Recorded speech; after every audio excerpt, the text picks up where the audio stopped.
Okay guys, last video on the respiration subject. So I want to talk to you about how we use protein and fat, lipids, to actually do respiration without the need of using sugar. Sugar is great, it's the best because that's what your brain uses a lot on top of other things, but most of it is sugar. Sometimes you have to break the starch and glycogen into sugar. Remember, starch and glycogen are only, let me just use a pointer here. Starch and glycogen are only complex forms of sugar. So if you break them down, you go back to the monomer, the glucose. And the glycolysis, when you start from the top to the bottom, you actually get the most of it. But you can think of different ways. Those other ways are protein and fat. What do I want? Like that slide, you have it. But what do I want to talk to you about? Well, if you think of what a protein here is, you remember that amino group, the R group, uh, sorry, the central carbon and the R group, and then you have a carboxyl, COO minus something close to that, carboxyl group. It doesn't really matter the details, but when you see that, you can tell that you can make pyruvate out of it. Turns out there's another carbon here. All those R group also have a lot of carbon in them, right? So if you just shed that M, if you just shed it away from that protein monomer of amino acid, you are left with a bunch of carbon. You shed the M, and you are left with a bunch of carbon, and you can break them down to make pyruvate, right?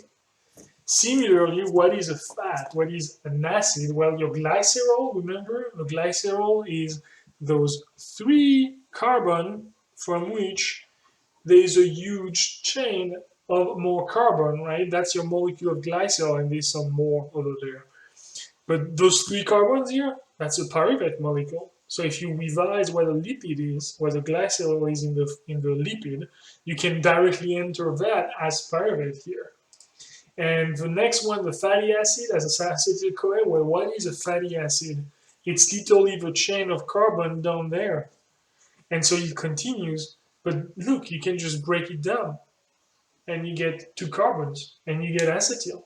Same thing for the protein. If you remember what I just mentioned about the protein, once you shed that N, and you have a central carbon and the R, and then you have a COO minus and COH or something like that.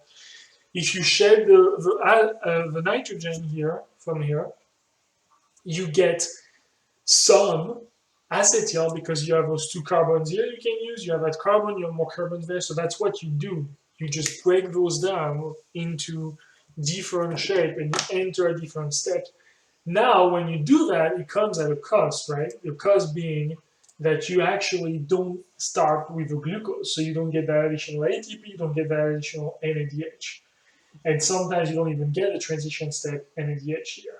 You don't need oxygen up to here, but you will lose some of the yields of the respiration due to that.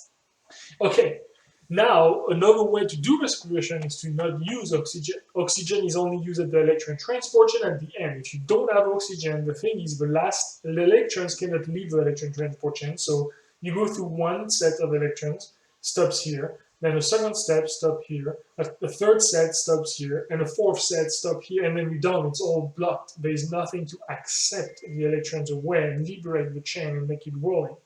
So in case oxygen is present, you do everything nicely, and you yield a lot of ATP.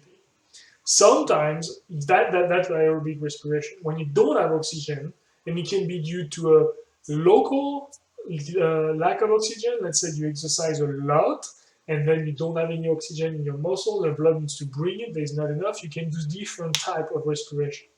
Anaerobic respiration, anaerobic, A means not, and aerobic means oxygen, so air, actually. In the case of anaerobic respiration, the regular one, you can use other acceptors of electrons, NO3 minus, SO4 2 minus, and CO2. They're not that great. They don't do great. They don't accept the electrons perfectly. The electron transport chain doesn't do well. You don't yield as much electrons. That's how we did done in our muscles in humans. What we do more is the fermentation, when we actually bypass entirely the Krebs cycles, transition steps. And what we do, it's really low yield, but what we do is we reduce NADH And so you don't need O plus, O2 oxygen, but you rejuvenate the NAD plus so you can start again with a new molecule of glucose. How does that work? Well, we can use the example of alcoholic fermentation. When your glucose is broken down into pyruvate in glycolysis, as we talked about, that liberates some carbon dioxide, makes some ATP, and in the process, you reduce NADH by going back to NAD plus that can be used to harness more energy here. Because glycolysis will stop if you cannot use NAD plus. So you just need to rejuvenate that, but in the process, your pyruvate is broken down in ethanol that people like, beer, alcohol, wine, in moderation, of course. The other way to do that is how we make cheese and yogurt.